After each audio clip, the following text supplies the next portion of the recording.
시청자 여러분 안녕하십니까? 헬로티비 뉴스 시작합니다. 지난 일요일부터 사흘간 홍성을 휩쓸고 간 산불은 피해 면적이 역대 10위권 안에 들 정도로 그 규모가 컸습니다. 꺼질 듯 꺼지지 않던 불길을 결국 잡을 수 있었던 건 수많은 사람들이 한마음으로 힘을 모은 덕분이었는데요.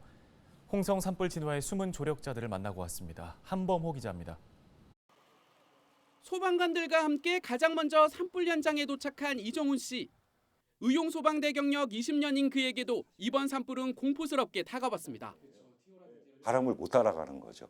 그러니까 너무 늦는 거죠, 저희들이. 인력으로서는 어떻게 할 수 있는 게 안 되더라고요. 자연의 무서움이 새롭게 또 느끼는 거죠. 교대는커녕 사흘 밤낮 동안 한숨도 못 자고 화마와 싸웠던 이유는 단 하나.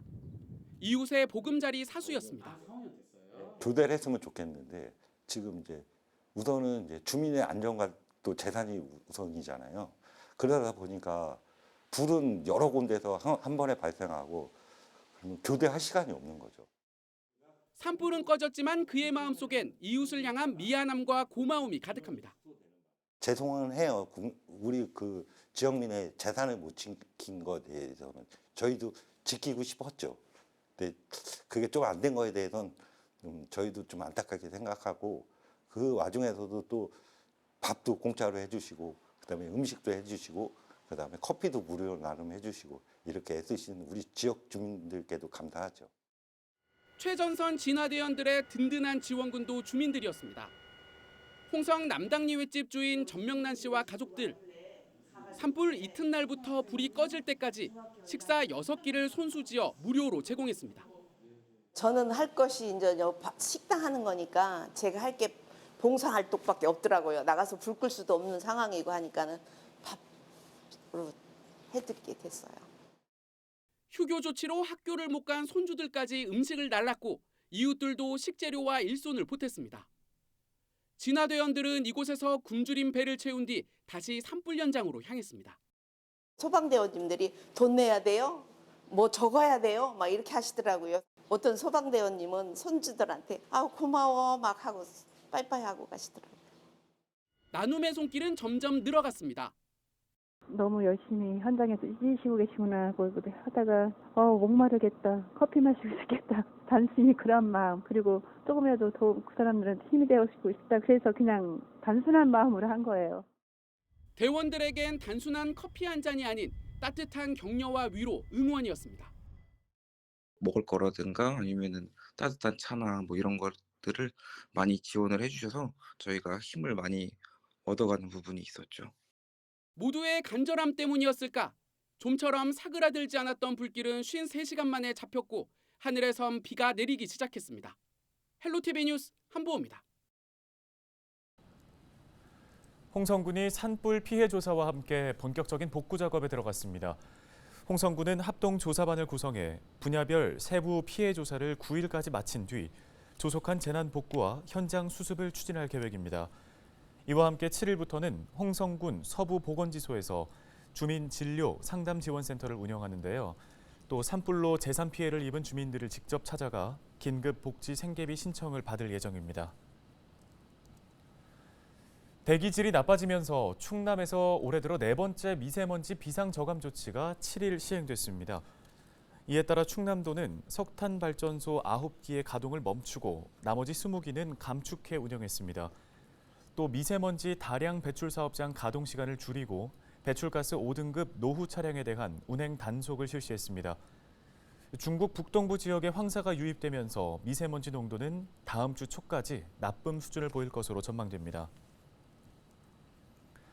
청양군이 버스터미널 이전에 대한 주민들의 여론조사를 실시합니다. 이번 조사는 시내외 버스터미널과 공설운동장 이전에 대한 주민 목소리를 듣기 위한 것으로 기간은 오는 10일부터 21일까지입니다. 전화조사 방식으로 700명에서 1000명에게 의견을 묻고 군청 홈페이지를 통한 온라인 조사도 함께 진행되는데요. 군은 조사 결과를 군정 소식지 등을 통해 알리고 하반기에 2차 군민 토론회를 개최할 계획입니다.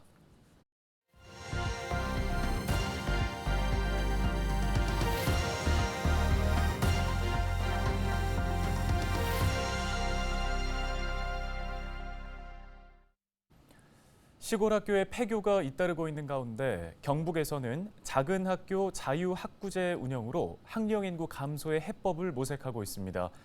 도시의 학생들을 시골 학교로 자유롭게 전입할 수 있도록 했더니 학생 수가 다시 늘어 폐교 위기를 극복하는 학교들이 하나 둘 생겨나고 있습니다. HCN 경북방송 정필문 기자입니다. 경북 농촌 마을의 한 초등학교입니다. 한때 입학생이 너무 적어 폐교를 걱정했지만 작은 학교 자유학구제 운영으로 사정은 180도 달라졌습니다. 올해만 해도 정원보다 입학 희망자가 더 많아 추첨을 했을 정도입니다. 도시에서 시골 학교로 자유롭게 전입할 수 있는 기회를 열어놓자 학생들이 앞다퉈 찾아오는 학교가 된 겁니다. 학생 수가 적다 보니까 이제 선생님과 학생 간의 좀 이제 심리적인 부분이라든지 학습적인 부분들이 선생님께서 잘 세심하게 관찰해 주시고 잘 케어해 주셔서 시골 작은 학교는 도시 학교와 비교했을 때 가족적인 분위기는 물론 체험학습의 기회가 많다는 게 큰 강점으로 꼽힙니다. 승마나 스키 캠프 같은 체험학습을 되게 많이 가거든요. 그런 점을 통해서 학생들이 많은 활동을 할 수 있는 게 좋은 것 같아요. 경북은 지난 2019년부터 작은 학교 자유학구제를 도입했는데 시골 학교로 유입되는 학생들이 점점 늘어 한 해 500명을 넘겼습니다. 정책의 효과를 확인한 교육청은 자유학구제 도입 학교를 해마다 조금씩 늘려가고 있습니다.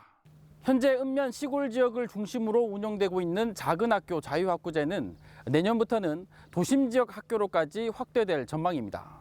공동화 현상을 겪고 있는 구도심과 인구가 몰리는 신도시의 학생 수 불균형을 완화하기 위한 조치로 학교 선택의 폭이 점점 넓어지고 있습니다. 원도심에 있는 작은 학교들을 살리는 그런 활성화 지원이 필요하고, 그다음에 시지역의 전체 학교 간 균형 발전이 필요합니다. 그래서 시내 동지역에 작은 학교 자유학구제를 확대 시행하려고. 학령 인구 감소로 폐교 위기에 내몰린 작은 학교가 통합구역 조정으로 재기의 발판을 마련하고 있습니다. HCN 뉴스 정필문입니다.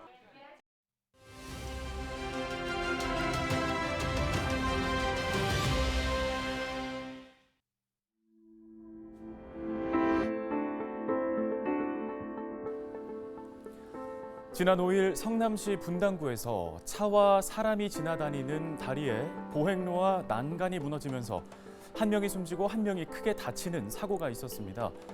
준공 30년이 지난 다리였지만 정기 안전점검과 정밀 안전점검을 꾸준히 받아 양호하다는 평가를 유지했다고 하는데요. 부실 진단과 관리 체계 전반에 문제가 있었는지 등 의혹이 커지고 있는 상황입니다. 전국 다른 지자체들도 유사한 방식으로 지은 도심 교량들을 긴급하게 점검하기 시작했습니다. 그동안 안전 등급을 받아온 노후 교량들부터 우선 점검을 하고 있는데요. 정밀 안전 진단이 불가피해 보입니다.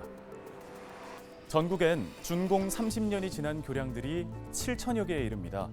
지금까지의 안전 점검 방식은 교량 붕괴를 막지 못했는데요.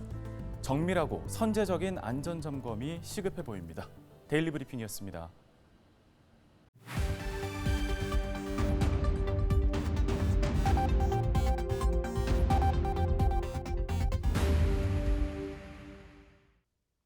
시청자 여러분 안녕하세요. 여러분의 교통안전을 책임지고 있는 충청남도 경찰청 박기량 경장입니다. 사고 현장이 담긴 블랙박스 영상을 통해 교통안전 수칙을 점검해보는 시간. 오늘의 첫 번째 영상부터 만나보겠습니다. 지난해 11월 오후 시간대 블랙박스 차량이 1차로를 주행 중입니다. 그런데 교차로 적색 신호등을 무시하고 통과하려다 사고를 일으킵니다. 맞은편 차로에서 좌회전하는 차량과 충돌한 건데요. 교통사고 절반이 교차로에서 일어나고 있습니다. 교통신호를 지키는 것이 모두를 위한 안전운전의 기본이라는 점 잊지 마시기 바랍니다. 계속해서 다음 영상 보겠습니다.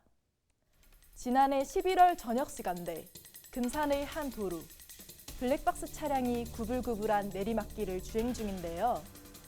전방에 운행 중인 경운기를 미처 피하지 못하고 그대로 들이받는 사고가 발생합니다. 농기계 사고 시 치명률이 높기 때문에 농민 스스로도 안전에 각별히 주의해야 합니다. 차량 운전자 역시 농촌 지역 운행 시 속도를 낮추고 전방을 살피는 주의가 반드시 필요합니다. 이어서 다음 영상 보시죠. 지난 1월 홍성의 한 도로, 충남경찰청 암행순찰팀의 차량 탑재형 교통단속 장비가 과속한 차량의 번호판을 인식해 단속합니다. 전방 차량의 속도를 측정, 실시간 단속 정보를 자동으로 저장하기 때문에 단속 장비 앞에서만 속도를 줄이고 다시 과속하는 경우 적발될 수 있습니다. 교통법규를 어기면 언제, 어디서든 암행순찰차의 단속의 대상이 될 수 있습니다. 항상 경각심을 갖고 안전운전 하시길 당부드립니다. 지금까지 블랙박스로 본 교통안전 박기량 경장이었습니다.